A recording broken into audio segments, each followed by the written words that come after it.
Hello বন্ধুরা, welcome back to my channel. কেমন আছেন আপনারা? আশা করি ভালো আছেন। আমিও খুব ভালো আছি। অনেক দিন ধরে বাড়ির কিছুই শেয়ার করিনি আপনাদের সাথে, তাই ভাবলাম একটা ছোট্ট মিনি ব্লগ শেয়ার করা যায়। আমার বাড়িতে ঝুড়ি ভরে টমেটো রাখা আছে। টমেটোগুলো খুব দারুণ লাগছে দেখতে, তাই একটু ভিডিওতে নিয়ে নিয়েছি।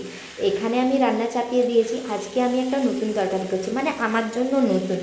আজকে আমি করছি পালং ডাঁটা, বেগুন, আলু আর মাছের মাথা দিয়ে রান্না করছি।